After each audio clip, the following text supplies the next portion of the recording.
Hey everybody, as you can probably tell from the content of this video later on, this is very late. It was originally started creating this as soon as I got back from work travel in middle December. It's now the 5th of January, so obviously I've just not been home really. That's been the blocker in terms of me getting this out, so finally done. So yeah, apologies. You'll notice that my voice changes. It's just because my health was in different states of disrepair at the various points where I recorded stuff. So please forgive me for that. Hello everybody, it's David here. This is going to be a very long and rambling video by design. So I would recommend that this is probably something you want to listen to and maybe keep a small eye on while you're painting. But I would not make this a sit down and watch from end to end experience unless you really are mesmerized by my voice, which I highly doubt. Speaking of my voice, you might notice there's a slight croak in it. I'm not doing too hot at the moment. I got back from my holiday and then went back to work, and I've been on the road for the last week and a half. And the change in weather as I've been traveling across the country and back and forth has done a number on me, so I'm a bit croaky and a bit congested at the moment. So I hope that my voice isn't totally insufferable, well, more so than usual. So those of you who watch the channel will know that recently I took a holiday from work, which feels a very long time ago now, and my wife and I decided that we were going to visit Rhodes in Greece and go check out the castles and such that the Knights of St. John's had used to resist the Ottoman expansion. As part of that trip, I had managed to wangle a stopover in London to go to Warfare 2024. If you're looking for a good rundown of the show in general, I'd recommend that there are many channels that can do that for you. I think Big Lee did a very good video showing off the various demo games and so on and participation games. So I would recommend him as the first stop if you want a general sense of how the show was. His video is also very good. And of course, my friend Ralph Astley has done a video, as have many others. So if you Google or if you check YouTube search for Warfare 2024, you'll probably find lots of great suggestions. So my rundown of the show is going to be largely from a personal experience rather than a sort of broad overview. I'm going to talk about how I experienced Warfare. Right, so a little bit of background. The week before Warfare, I had been in Houston, Texas with work, and had been to, as like, we did a little fun activity where we went off to NASA, and we got to see some cool space stuff, such as the mission control room for the original Apollo 11 mission, and the moon landing and all that. Really good time. And then on the Friday, we dispersed, and I headed off to Dallas to then catch a flight to London, which was fine. And I caught an overnight flight, landed in London at 6 a.m. on Saturday morning, and where my wife picked me up with a rental car because she'd arrived a little bit earlier. And we then went off to our hotel to try to desperately get a shower and some sleep before we then had to move on to the show. Now, we stayed at a hotel right near the airport, really nice, the Delta Hotel by Marriott. Super friendly staff. They let us check in early. It was really great. Obviously, first thing was to get a shower, get ready for Warfare. The show started at 10, so I'd aimed to arrive at about 11ish, quarter to 11, because I didn't want to get stuck in the initial influx of people. Right? We had a very brief nap, and I mean, when I say nap, my wife had a nap. I lay there wide awake, worried about oversleeping and missing the show completely. And the main reason for that is that I had arranged to meet up with Ralph, at the show. And I'm going to be very honest. My main reason for even making the effort to go to Warfare was to meet up with Ralph. I'm going to be very honest. It was an opportunity. Once I found out that he was going, that really cemented in my mind that I had to go to Warfare. Certainly go on the Saturday. I'm not going to... Any other scenario, I probably would have recovered on Saturday and then visited on Sunday, but I knew I had to go, and it was worth it, absolutely worth it, as I'll elaborate on later. So I arrived at about 10:45-ish. Catherine dropped me off, and then she went off to do some other activities, because a wargaming show isn't all that fun for her. And I was left to my own devices. The first thing I decided to do was to have a good, solid breakfast, because it's something that I miss. The UK has very good breakfast food. So I went to the little cafe thingy that they had on there, and unfortunately by that point they had sold out of the baps that they were selling. But the lady would very kindly put together a sort of breakfast plate for me that had a little bit of everything on it. Had a good cup of tea, again something you can't really get in the US. The tea just doesn't taste right here. So we typically actually buy our Yorkshire tea and fly it over, or PG tips, or whatever we can get our hands on. We stash it in suitcases and bring it over to America with us, because we just can't really get good tea here. Anyway, so I sat down and had some breakfast and a cup of tea, and I just sat there for a moment, really soaking in the kind of general ambiance of the place, looking around and seeing, the hordes of people descending upon Farnborough, and just watching and enjoying the kind of general noises and chatter of a war game show. You can see the groups of people coming in, the club members who hang out all the time, the friends who haven't seen each other for some time, who meet up and have a laugh and so on, and really, really good. And anyway, I had my breakfast, and I still had half a cup of tea when I decided, okay, it's time to go and circulate. And obviously one of my things was I was going to circulate and hopefully see some of my YouTube heroes. I'd heard that Von Kettering would be there. I suspected that Big Lee might be there, and I was keeping an eye out for these people, and I must say I failed absolutely dismally at spotting any of them. I know that they were there. I did not see them. Now, part of that is probably because I got very distracted. As soon as I stood up with my cup of tea and started walking, I immediately saw Ralph, and he saw me, and we said hi and sat down, and then proceeded to chat for probably about an hour or so before we actually started hitting the road. And it was great to catch up. And I've not met Ralph before, but it's I will say that it feels like a good friend that one has, that you've known for a while, that you haven't seen in a while, and you sit down and have a chat. So it was really good to meet up with him, and in person. I think it's an experience that really made my trip. I would say out of my entire holiday, for me it was the highlight, because it's not every day you get to do something like that. Anyway, we then bimbled around the show and had a look at the various stands and the various games that were on, and stopped to chat with people and so on. And I had a few purchases to make, as did he. Although I will say that I think both of us came out relatively light in terms of the spend this year, certainly in terms of volume.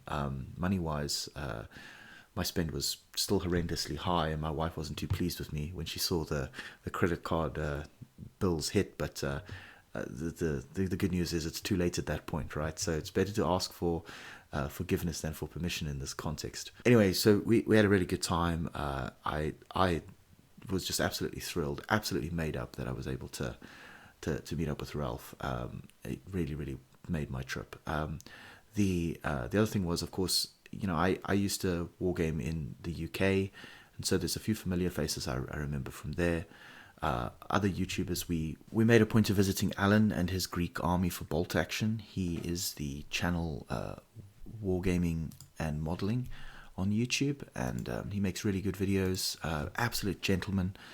Made some time to have a chat with us, and we asked him some questions about how it was going, and absolute legend. Really, really appreciate his time and his kindness in saying hello. Obviously, it must be a bit strange if you're there playing in a tournament or whatever, and some random blokes turn up to say hi and have a chat.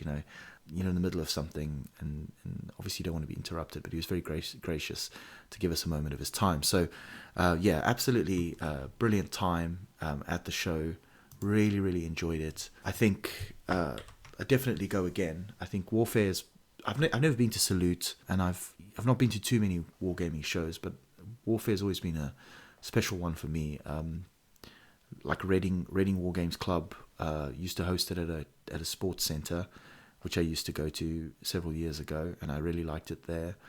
And then since moving to Farnborough, the venue itself is great. The transport isn't awesome if you don't have a car. If you do have a car, it's brilliant. But I would recommend, if anybody is planning on going next year, for instance, say you have YouTube or you're on any fora or anything like that, I would suggest putting out a kind of message saying, hey, listen, I'm coming to Farnborough. Could anybody give me a ride from not the airport, the railway station, because that seems to be a bit of a mess. Getting from the train station to the actual venue itself. I suppose it's not large enough as a show to warrant a shuttle bus of some sort, but certainly it would be great for the community, I suppose, if people were to sort of say, hey, listen, can anybody hook me up with a lift? So that was great. Anyway, so yeah, Saturday was largely a day spent with Ralph, and I'm not going to elaborate too much on that. It's, obviously it's him and I spent some time together, and that's kind of between us in that regard.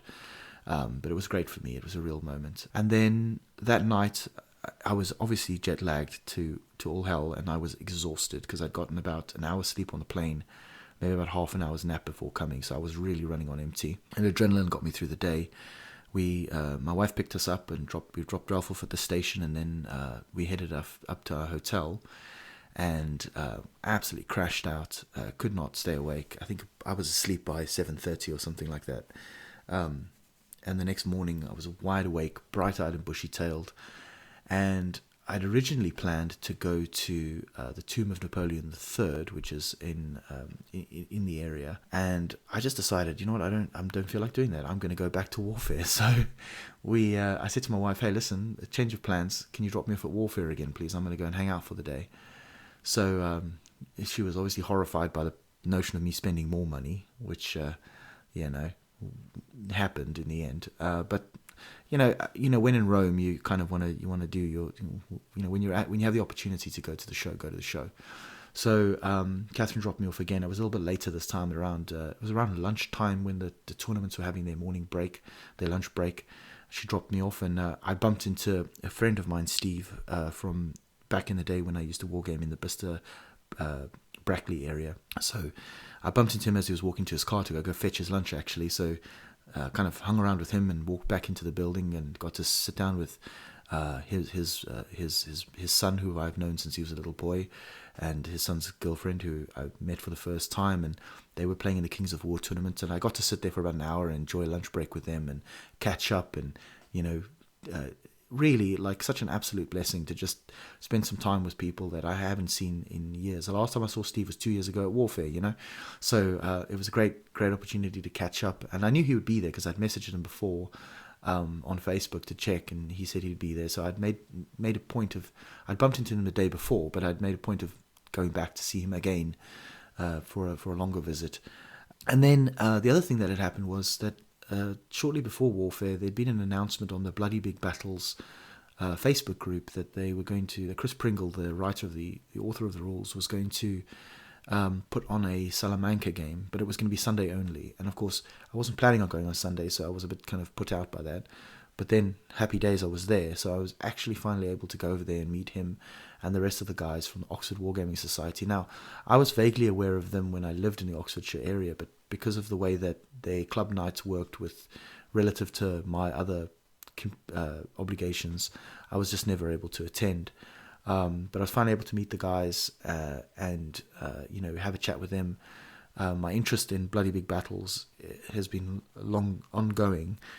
It's just one of those things where, as I've aged, I've become more and more reticent to just buy rules on spec and be more circumspect in terms of like just purchasing things for the sake of purchasing things, because I've gone through that process where I've bought rule sets and looked through them and then been like, this probably isn't for me, and then just never used them, and it feels like a waste of money and time and effort. So one of my goals was to try to get their ear and maybe go through a short demo where they can just show me like what a turn sequence looks like and how the game plays, and sort of sell it to me, if you will, which they obliged, which they duly obliged me with. I went through the game with them. They showed me how it works. Really, really solid rule system, I will say.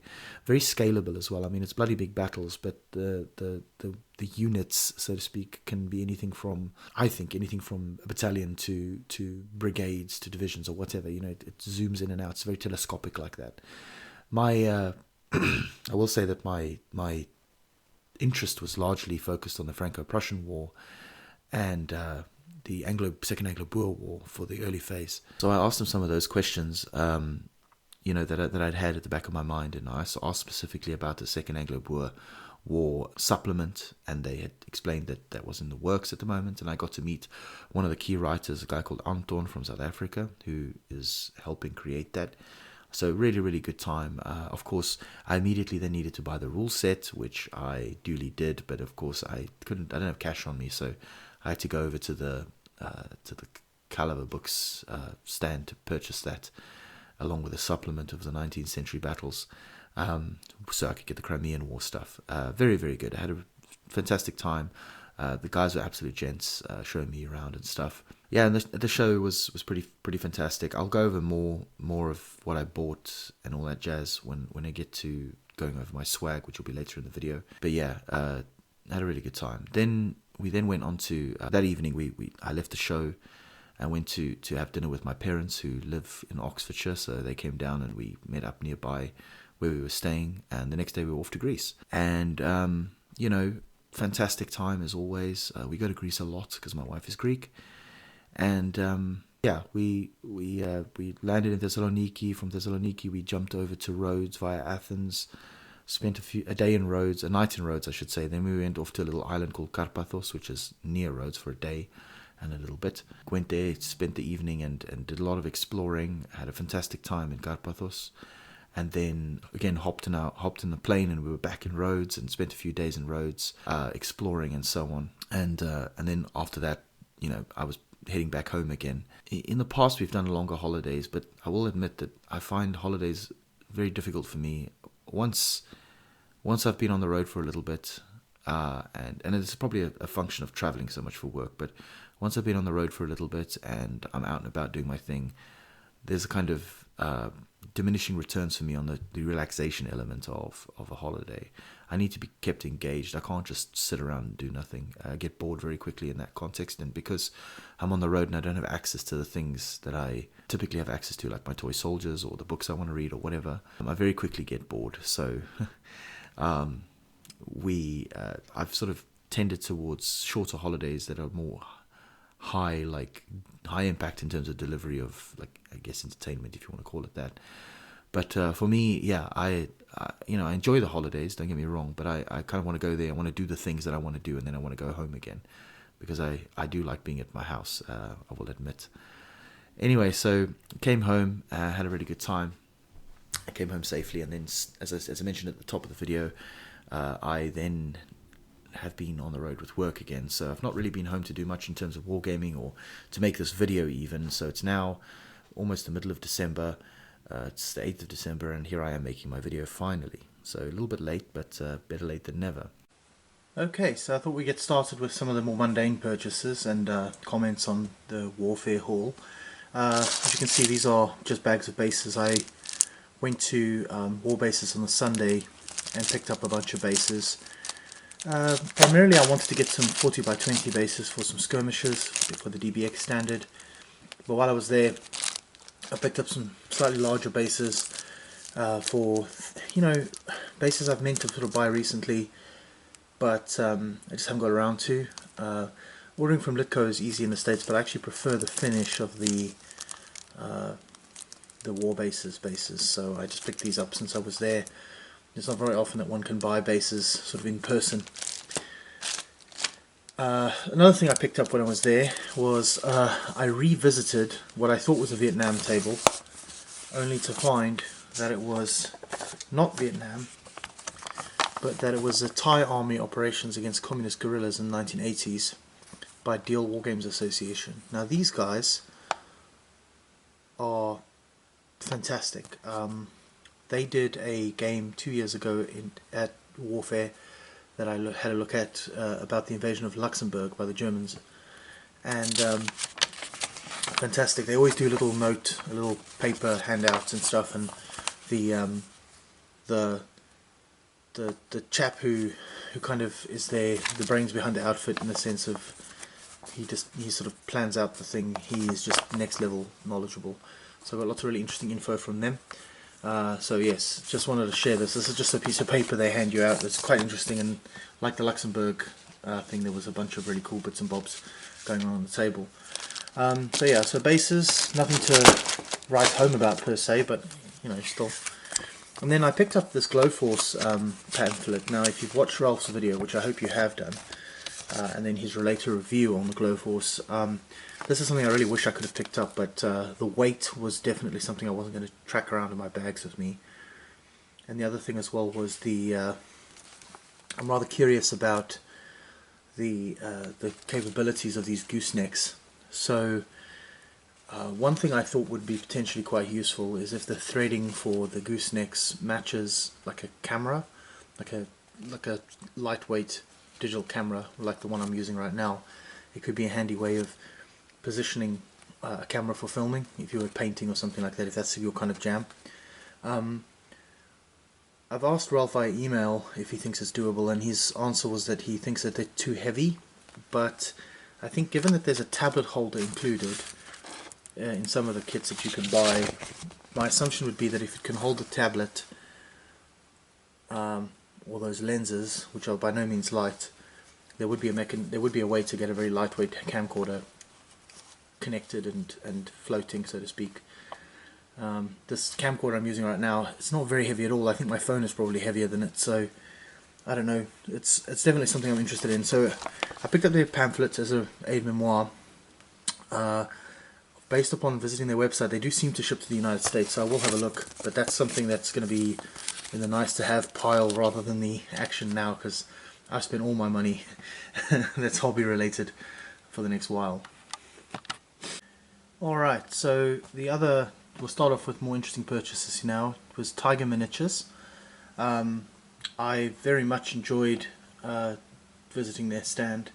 The figures are a lot nicer in person than what they appear to be on the website. It's one of those companies, I think, that the quality of the paint job on their website doesn't necessarily do justice to the figures. So I bought a kind of grab bag because I was curious to see what what they did, and I wanted to get some test figures essentially. So these are Dutch colonial troops for like East India in bush hats that I picked up. One criticism I would have is they put them in these tiny little bags, and it just bends the tips of their weapons into all sorts of odd shapes. And these are not the worst of the lot, but there were some where they were, I mean, like look at this for instance, just utterly destroyed. And the problem is when you bend them back, of course, it's being soft metal, they can very quickly get destroyed. So I got some Dutch colonial troops. I also got some German Schutztruppen. This will be for like Southwest Africa in my mind, with a lovely kind of folded up sort of slouch hat, which I think is cool. And then I got some Bulgarian line infantry for the Balkan Wars. That's the main reason I looked at this range. But I mean, just look at the noodle on that, you know. And the issue being that, yeah, you can straighten it out, but it's never quite the same. And then got to be really careful, because as you're bending it, there's a very good chance it'll just become utterly and totally ruined. Like this one looks okay, this rifle, but you know, obviously in a bit rag order. So I got some Bulgarian line. I got some Greek in their standard uniforms. Now here's an example of a rifle barrel that's about to fall off, you can just tell. And then some Evzons, which are the sort of like elites of the Greek army. So I've talked about them before on a previous video. These are in the sort of 1898 uniform. I think it's the 1898 uniform. 1897 uniform, sorry, so it's a more traditional uniform. At this point they're still wearing the white fustanella rather than the kind of olive greenish sort of tunic type thing that replaces it. I also got some Ottoman reserve infantry, Redif. Again, this is all for the Balkan Wars. And I got some volunteer Bulgarians. Again, when they're painted up I'll show you better, but these ones I got basically to use as they're irregulars, right? Which again the Bulgarians had been using for a very long time. And in advance of the Balkan Wars, there was a contest in military contest in what is now Macedonia, real Macedonia, not the former Yugoslav Republic of Macedonia, that sort of Slavic Disneyland that sits to the north of Greece. The anyway, the Bulgarians in Macedonia proper tried to contest the space with the Greeks, and the Ottomans kind of encouraged this sort of internecine war between the two factions. The Bulgarians had been granted an exarchate under the Ottoman Empire for their church, and so there was a big hoo-ha in Macedonia between the ethnically Greek population and the ethnic Bulgarian population, which broke down along religious lines, with the Turks tacitly supporting the what were known as Komitajitis, which are Bulgarian irregulars. Now these figures would actually work quite well for the Komitajitis based on the pictures I've seen of them in the past. They wear that sort of hat, and then the other thing they have is they wear these sort of leg wraps, which seem to have been quite common with the Komitajitis. So I thought that's something to collect. And then as a little extra, they gave me a mule with a mountain gun, the pack mules with mountain gun parts. This is pretty cool. So yeah, pretty chuffed with that actually. Can't complain. I think though, it looks to me like there's supposed to be a hook on either side, and it looks like this one has just broken off. So maybe this metal seems a bit brittle, because I think what's supposed to happen is, I think the wheel might have to sit like this on it, but I don't know. Anyway, so yeah, got those. Some of these are quite flashy. As you can see, there's quite a lot of flash. Not the best casts in that regard, but I think with cleanup, they should come out okay. I think I was also shortchanged on this pack here because I only got 4 figures. Everything else came with 5. So, but you know, that's kind of what happens when you're at shows, I guess. If you don't check the contents immediately, you might walk away with a pack that's slightly underloaded. But still, I was able to avoid paying the postage, so that's a good thing. So that's Tiger Miniatures. I'm going to probably have some of this on the table to paint like in the near future, just as a sort of fun little butterfly moment. Alright, and next up from my purchases, I got some stuff from Empress Miniatures. A big fan of their ranges. This time I picked up some of the old Iron Duke stuff, so I'll start, I suppose, at the top here. Here we have some kind of horse holder horses. So these are horses with their reins like this. The idea is that I'm going to use these for command stands for my Crimean War. So for instance, I think I have a miniature of Pennefather on foot, so the idea will be to have him ideally with an attendant of some sort, or potentially holding his own reins on his command stand, just so that it's very clear that he's an officer, and you know that he's not that he's dismounted temporarily. I just thought they'd be quite useful. They're static horses, they're not running around too much, so they should work quite well for that job. Limited use, but I only needed a few, so those are perfect for what I needed. And then I got some Griquas from the Orange River and Waterkloof range. This is for my Iron Duke as well. Griquas is the sanitized term, I suppose one would say. So South Africa has a Griqualand West and a Griqualand Oos, East and West Griqualand. So the Griquas are the descendants of Dutch and Khoi peoples from the Cape, who took to the horse along with the Boers and moved inland. So these are musket-wielding Griquas. They're also called Koranas, several other terms for them. Basters in Namibia, which literally means like bastards, or not bastards, but half-breeds. Like, so if somebody was like a mixed race, they would be called a buster, right? So that's who they were called. Like I say, Griqua is the sanitized term. But anyway, so what I've done actually is these would be kind of the earlier Griquas, where they're still, you know, they've got spears on their backs. You can see here, this guy's got a quiver with some spears, but he's also got a long weapon. In fact, I think these might be, yeah, these are all javelin type things. So yeah, these would be quite helpful for that. They could also be used as achterrijers in a Boer army. So these are the kind of followers who would ride around with the Boers on campaign. Often unsung in the history books, you know, tends to be forgotten that they were an integral part of the Boer migrations inland. And then, so there's 6 of those, which would be 2 tour base for Death in the Dark Continent. And then what I've done also is, amongst my 28mm Boer War figures, I've actually earmarked some figures that have this sort of this hat style, which you can see here. It's kind of very typical of the sort of hats that the Korana or the Griqua favoured. So I've actually put a few of those figures to one side, and I'll use those as dismounted Griquas or busters or whatever. So yeah, some little colonial purchases there again. And then here I picked up a couple of mounted officers. Now these are from the Gaps range, I think, which is typically more to do with India, but these figures were specifically marked as being appropriate for the Crimea. So I picked them up because I figured you need a cast of characters for your Crimean army, and they obviously, there's some of the lesser known generals and stuff don't get a figure made, so I thought I would get a couple of figures to just bulk that out, so it's a bit more interesting.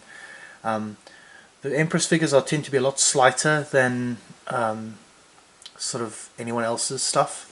So they're very much of a style, so they wouldn't really do well mixed in with anything else, but in this case it doesn't really matter too much.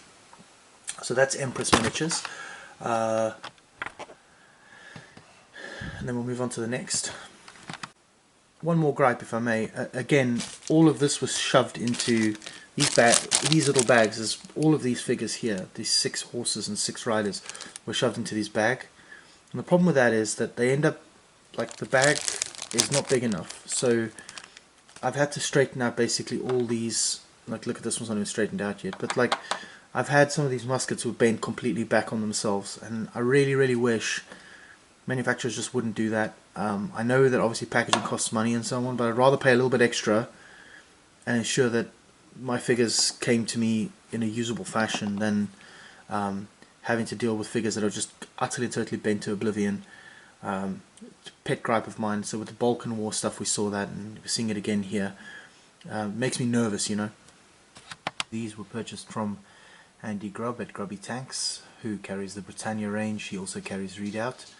I'd asked Andy if he was bringing the Britannia range, and he replied no.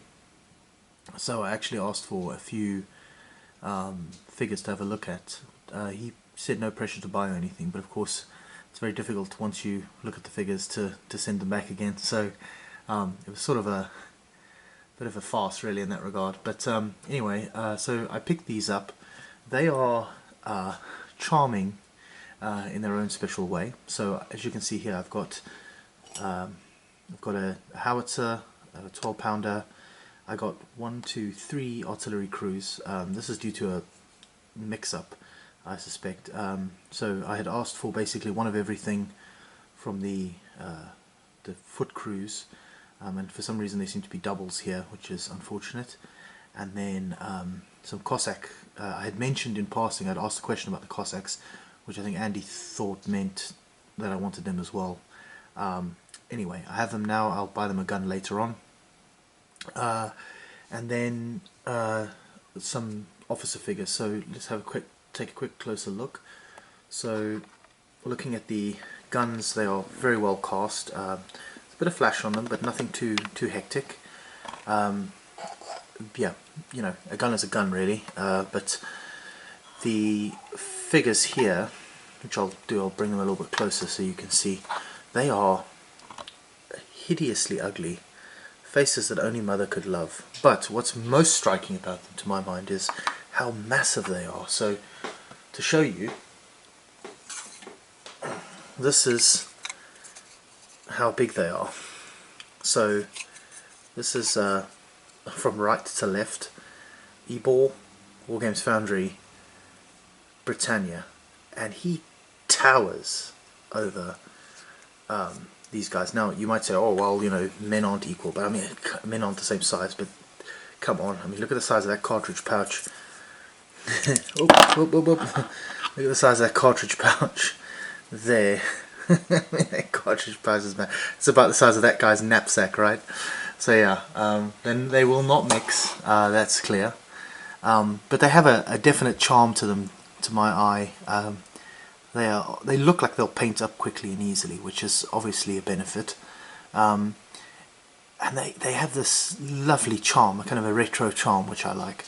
The size is problematic normally, but I think what I'll do is just keep these separate from the rest of the crowd, and hopefully nobody notices. But yeah, lovely figures. I got a little bit of everything here. I got officer with beard, officer with moustache. Yeah, I've just got a little bit of everything. Figures will get used, that's for sure. I've no worries about that. So yeah, I got. Let me try and shift you along here so you can maybe have a bit of a closer look. But yeah, the artillery crews look great. I don't know if I'll buy any of the actual figures, like the infantry figures. These are the doubles I got. See, they're the same figure twice. I'm not quite sure why that happened, but it is what it is. Yeah, I don't think I'll buy any of the sort of infantry, probably, because I don't really have a need for them. The only thing that they make that's unique is like some Circassians. But anyway, so that's the bulk of the purchase, was the artillery. And then I also got some, let's move you along here, I also got some officers. So I think these are Russian General Staff figures.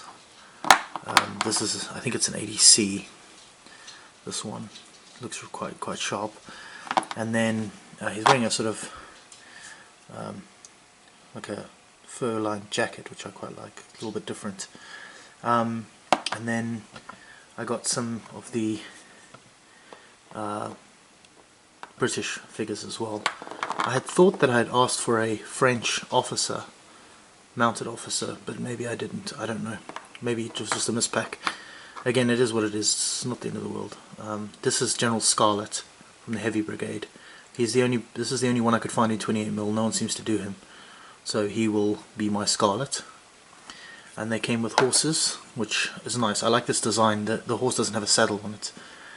The saddle is molded to the rider, and it makes for a very nice fit. Yeah, big fan of that. One thing though, again, short one horse.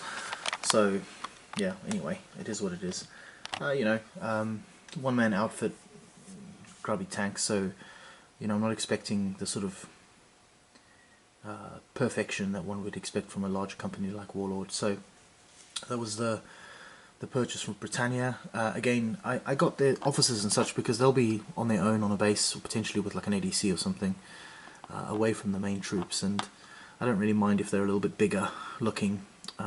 It doesn't really affect the aesthetics of the table as such. The only thing is that there's generally a paucity of kind of mounted officers in most ranges, so I've sort of opted to try a variety there just to give myself some options. Certainly amongst the British, while they cover the most of the generals, they do not, or the most of the famous generals rather, they don't cover some of the lesser known ones. So I suppose what I could do is like use one of these as a stand-in for somebody like I think it's George England as one of them, who doesn't have a figure dedicated to him. So there's that. So that was Britannia Miniatures. When they're painted up, hopefully I'll be able to give you a better sense of what they look like. Okay, so now we move on to Essex Miniatures, a fair haul here in 15mm. My main goal with this purchase was to fill out the Numidian requirements that I have for my 15mm Numidian army. And so I'll just quickly talk through the purchases I made here. So apologies if this is, I may have to use the camera to just move around because it'll be quicker than pointing, but so we'll start from the left and move our way across. So what I did was I knew that I wanted to sorry, let me just fiddle with my tripod here. Why is this not turning? Sorry, 1 second. Let me just make sure this is operating as okay. Yeah, there we go. So we'll start here at the top left. So the first thing I did was I got some Carthaginian command figures. These were essentially I can use these in my standard bearers and sort of foot officers. I can use these in my Carthaginian army, obviously, but I could also make a little foot command for the Numidians, which might be useful given that I have a sort of period spanning Numidian army with a foot component as well. So always helpful. And then I also picked up a ton of, these are actually marketed as like Seleucid and late Hellenistic peltasts and theriophori. So they are spearmen with large shields and javelins as well. What I'm going to use these for, so let me just zoom in so you can see what the figures actually look like. You'll see that they vary from relatively unarmored types. You can do it, to quote Bucko.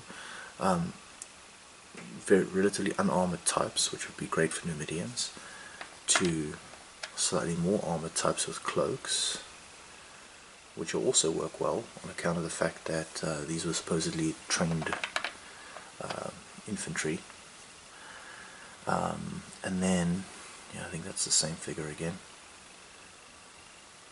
Yeah, it is. And then, oh, that was it. I wanted to talk about this. So, the plumes on the helmets are probably a bit flashy for the Numidians, so I might trim some of those off and leave some of them on. But what I really wanted was these larger shields, to kind of show these were the sort of trained infantry that Rome had trained in the sort of Republican period, the mid-Republican period, so before the imitation legionaries, right? Then also amongst this lot, so there's a whole bunch of those sort of Hellenistic type troops, and then I've also got some Spanish scutarii, which will also fulfill the same function. They have a sort of throwing spear, more like a pilum. But anyway, I got these, and I'll mix them all together so that I have a sort of Numidian trained infantry lot going on. I think in ADLG these are classed as medium swordsmen, so that's how I'll base them 6 to a base. And then any spares can just get worked into peltasts units or whatever. And then I bought obviously more just generic Numidian skirmishy types, javelins and that sort of thing. This figure here, let me show you this one. My goal with this figure is to use this actually on the howdah of an elephant, because I've got this lovely elephant, but it's got a sort of very Carthaginian looking crew, so I want to kind of Numidianify it a bit, so I'm going to probably use one of those on the howdah. And then I can also sprinkle these on the bases around the elephant's feet to make a more interesting visual base. It's not a lot of space on a 40 by 40 mil base, but it's better than just an elephant stood on some turf.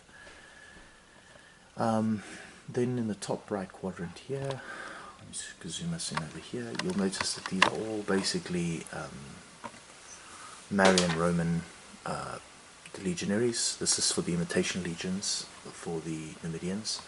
Now the benefit here, and this applies kind of broadly, is that a lot of these troops can actually do dual service. So for instance, these imitation legionaries, there's nothing to make them look specifically Numidian other than their skin tone. So what I can do with them is, because they're rated the same as any legionaries in the period, they can just be a sort of North African recruited legion, raised legion, for the late Republic. So one of the benefits of Ancients is that everything seems to be, everything is quite versatile, and you'll see that again here in a moment. So these are Spanish cavalry. Now the Numidian guards for their generals, they would often be Spanish cavalry. This was not uncommon. You see it with Byzantines as well. You have a case where like the Varangians are mercenaries in the employ of the emperor. And I think the principle is that, like your Praetorian Guard, so to speak, if it's an external mercenary faction, it doesn't have the ability to perform a coup d'etat, right? To undertake a coup d'etat, because they don't have like a local base of power to support them if they do seize power. So I think the idea is that the Numidian princes, and it may also be a prestige thing, right? So Numidian princes seem to have Spanish cavalry as a sort of prestige piece. So most army lists allow for some form of Spanish cavalry. Now, again, the good news is that any cavalry that are used in the Numidian army like this Spanish cavalry are just Spanish cavalry. They can be used as mercenaries in Carthaginian armies, they can be used as mercenaries in Roman armies, they can be used as Spanish, Iberians, they can be used as anything. So at no point is any of the stuff that I'm painting here like locked in, right? It can be used in various other places and times. So I bought an absolute ton of Spanish cavalry. Now, one thing I'm not massively keen on is, if you look here, these guys have got massive shields. I don't know how historically accurate that is. That's the size of a man. That's a massive shield. But there are some slightly more tempered ones here. These round ones, slightly more reasonable. But yeah, lots to paint. And the horses are slightly fancier for those sort of more heavily armoured types. They've got these little plumes and stuff. So they look suitably guard-ish, if you know what I mean. And then there's some like small shield, skirmishy type cavalry here. Spanish ones. They're not fancy or anything. I mean, it's Essex, right? They paint up quick, which is the big virtue that they possess. Now, I also picked up some pre-Islamic Arab cavalry. So like these guys here. You can zoom in so you can get a better view. They're not overly fancy, but what I like about them is, here's another one, just to, oops, the same pack, just to give you some comparison. They look like they could be noble types. Now, one thing they are short of is shields, which would be ideal, but I don't think that really matters. But I think I'll mix these in with some of my Numidian cavalry, and then I can also use them on command bases as kind of like retainers or whatever that ride with the king. And then there are some more, just over here, there's some more pre-Islamic cavalry. Now these are very Assyrian looking fellas, although they are marketed by Essex as being useful as usable as Numidians. And what I'm going to use these for is as medium Numidian cavalry.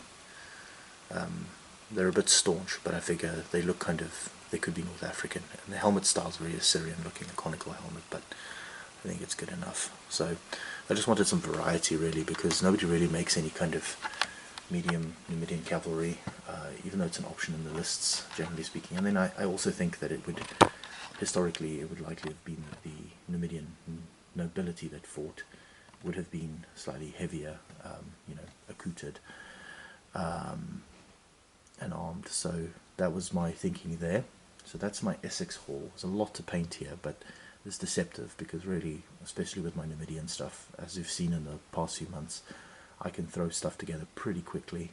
The part that will typically slow me down most is the horses, just because it's a larger surface area. And I also detest painting horses. I don't know enough about horses to be good at painting them. So anyway, so we'll grind through these. But I am kind of really getting a lot out of the Numidian project at the moment. Enjoying it very much. There's something nice about the sort of relatively muted tones of everything and the lack of complexity. So I'm hoping that I can keep pushing with that. And my goal is to have a 15mm ADLG Numidian army done and dusted. And then I'm working in tandem at the moment with my Romans, as you've seen. It'll be nice to have, because I've got a fair bit of Carthaginian stuff, it'd be nice to have the Romans, Numidians and Carthaginians painted up, and then I can, because I've said that, as I have said, many of the Numidian modules can be shifted between the various forces, so you can create balance if you want it, or you can just fight Numidians against another power. So a lot of options there. Nothing is a kind of one-way door, right? So that's the 15mm stuff. I've got to say that meeting Ralph at Warfare was pretty phenomenal, and he did not come empty-handed. He brought me some little bits and bobs that he had spare, and for that I'm very grateful. So I just want to show those with you quickly. This is a auxiliary Roman from Foundry, which is sculpted by Steve Sala, I believe. I actually have several of these figures, so what I'll do is this one will join the ranks, but I think in memory of our meeting, I will paint him up as a auxiliary, I guess, Ralphus Aslius. Yeah, so that's a nice little memento, and so I think I'll make a point of keeping him potentially on a separate base with command or something. Yeah, thank you very much, Ralph. I can certainly use this. And then Ralph was going around with free stuff and trying to get rid of it, but no one seemed to be interested in what he was giving away, which is sad, really, because some good stuff there. It's just not all of it was relevant to, I suppose, to people. this is Mary Seacole, Crimean War nurse. It was a unique figure from the other partisan, 2016, which he's gifted to me, which I will certainly make use of. So that's a lovely little character figure to put on a base. Just add some colour to the Crimea, and then this guardsman from Foundry. So you know Foundry give away like the sort of they'll give you a freebie when you order stuff from them. They never give you. They're obviously trying to entice you to buy the other ranges, so they never give you something that's useful to your order. And this is a Crimean War guardsman. Now I don't think he's going to fit in with the guardsman from Great War Miniatures, but I can certainly make use of this marching figure on maybe a little vignette or something. So again, thank you very much, Ralph, for the very kind consideration that you made for me. Okay, so now we'll move on to stuff that I bought on the Sunday. So I wasn't planning on going to Warfare on Sunday. I had originally just planned to do the Saturday, but I must admit I had such a great time that I decided to go back. I didn't really, I was having such a great time with Ralph that I didn't really trawl through the way I probably should have, given that I've travelled very far to be there. So I took the opportunity the second day to go back and spend a few hours milling around the place. Of course, the first thing that happened is I bumped into some friends, but eventually I managed to get around, and this was one of the things I purchased. It's a game called Tribal Conquest from Nervosa Games. It's a 2-player starter set, and the couple that ran the little table, the Nervosa Games table, really lovely little people, a lovely little stand, lovely people, and they pitched their game to me. I don't know if anything will ever come of this, but they said it's self-contained, and so I tried it out. I bought it, thought I'd, give it a go. You play as a shaman, leading a tribe, and the idea is that it's sort of set in a kind of pulpy nowhere time and place. So magic is a thing, sort of journey to the center of the earth type environment. The culture is it doesn't really have proper like metallurgy, so they use clubs and such. The figures, so you get 2 tribes of 12 models. You get a shaman on each side. You get 3 braves. You get an outcast, a preacher, fire throwers, and shield warriors. You get the rule book, quick reference sheet, core token sheet, dice and rulers. Apparently the game plays pretty quickly. The young lady who was accompanying, I suppose, her boyfriend or husband or whatever, that was running the stall, she said that she's not a wargamer, but she enjoyed playing it. The game is self-contained, which is good. And they were such nice folk. I thought I would throw them a few bucks just to show support.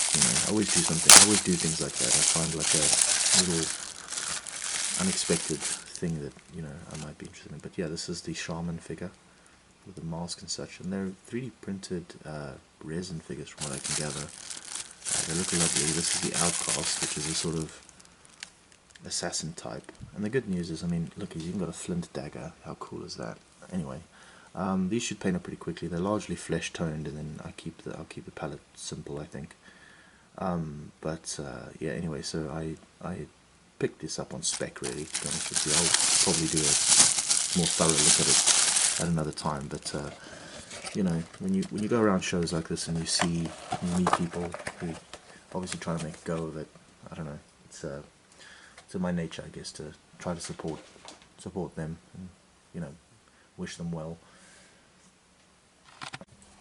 So one of the things when I was in Rhodes, I picked up this book by Vangelis Pavlidis, Rhodes, a story 1306 to 1522, and it's a very cute little cartoon drawn book. I love the way that I'll just show you here. I love the way, like here, for instance, the Turks are depicted as being kind of little pot-bellied, little like step nomad types, with the top knot and the kind of long moustaches and sort of these double chins and such, little portly fellows, very kind of sort of evil-looking chaps. Very, very much of a style, and then of course you've got this kind of dopey-looking giant of a Templar stood there.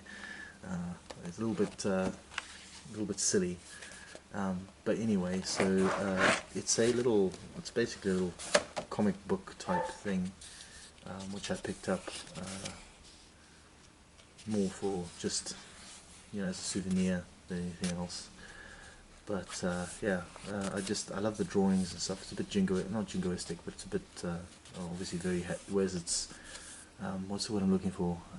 It wears its kind of prejudices on its sleeve, if you will. Yeah, it was originally in Greek, which I could have gotten and I could have read, but it's just, you know, I got the English version because I figured it would be quicker to read and generally more useful if anybody ever wanted this down the line. You know, they wouldn't have to speak Greek.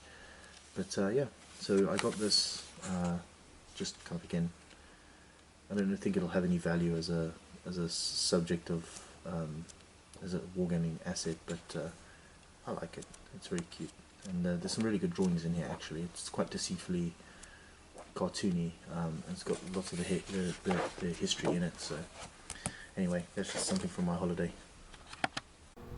Okay, well, that wraps up this video. Obviously recorded over a space of about 3 months at this point. Thanks for watching. Hopefully I'll be able to release some more videos soon now that things have settled down. We're back from Texas, which we usually go and spend Christmas, We're now back from there. I've got a bit of travel this week for work, but I should be home, and then we're off on another holiday again. So it's a good problem to have, but it has meant that I've not really been at home to do much in terms of hobbying and such, but I have some ideas for videos that I want to do. But I'll leave that as it is for now, and wish all Merry Christmas and Happy New Year. I hope that everyone's, you know, had a great time over this holiday period, and you know, is ready to get back at it. Thanks for watching.